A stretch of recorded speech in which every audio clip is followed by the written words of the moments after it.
Assalamualaikum warahmatullahi wabarakatuh. Waalaikumsalam warahmatullahi wabarakatuh.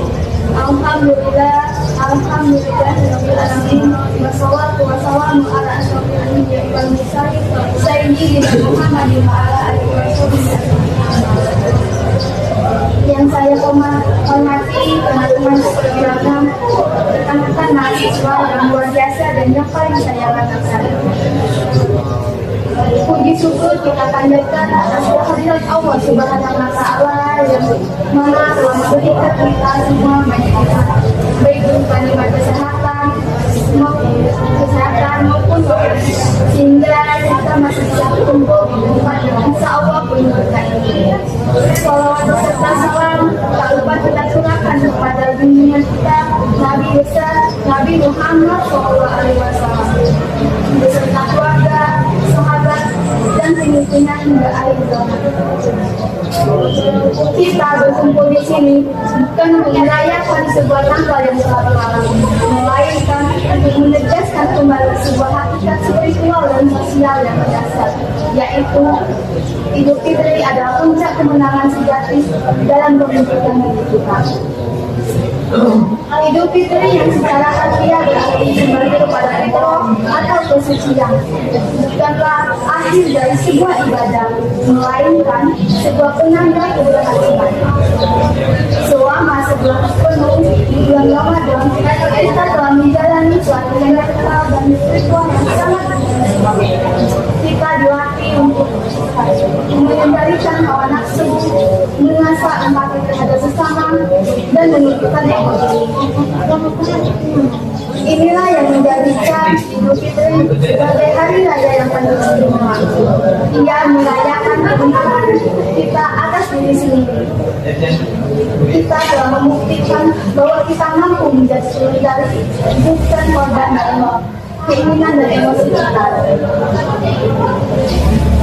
Kemenangan ini adalah bekal berpenting yang harus dibawa dan dipertahankan dalam kehidupan sehari-hari. Terutama sebagai mahasiswa, kita selalu dituntut untuk berpikir dan beretika. Teman-teman sekalian, lantas apa hubungannya kemenangan spiritual ini dengan status kita sebagai mahasiswa?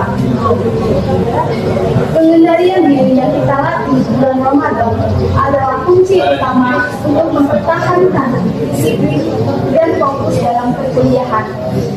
Godaan menunda tugas atau terdistraksi oleh hal-hal tidak penting lainnya sejatinya sama dengan godaan menahan hawa nafsu yang kita taklukkan pada saat berpuasa. Setelah Idul Fitri, kita harus mampu menahan kegembiraan dan kelemalasan, sebuah disiplin yang mengantar kita pada nilai akademis terbaik.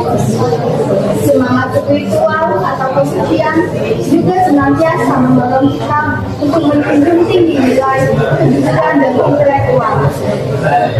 Sebagai seorang pendidik, kita harus menghindari segala bentuk dan tidak dibuat, karena ilmu yang berkah akan datang dari proses yang jujur dan tulus.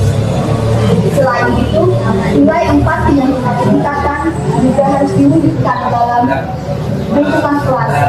Kelas kita harus menjadi ekosistem pembelajaran yang saling menguatkan, bukan ajang persaingan yang saling menjatuhkan.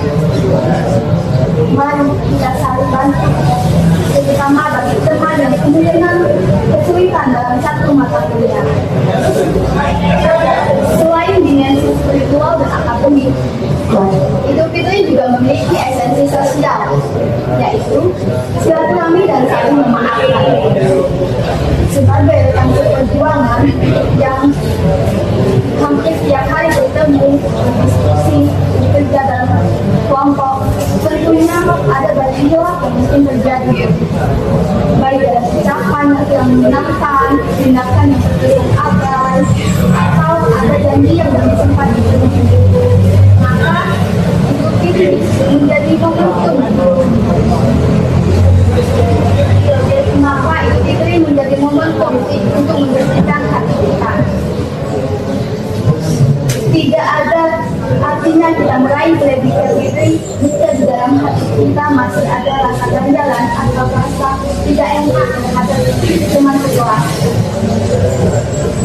Kita harus senantiasa ingat filosofi mendasar ini. Kualitas ilmu yang kita dapatkan tidak akan membawa berita maksimal dapat persaudaraan kita. Oleh karena itu, mari kita perkuat solidaritas ini, saling memaafkan dan saling mendukung adalah fondasi kekuatan kelas kita. Kepada rekan-rekan mahasiswa, hari ini adalah hari yang tepat untuk berbagi janji sosial yang akan kita. Mari kita bawa semangat, kesabaran, empati, dan keberanian hati yang kita raih dari hidup kita ini ke dalam proses belajar kita selanjutnya. Teruslah menjadi teladan dalam hal semangat, etika, dan saling mendukung satu sama lain.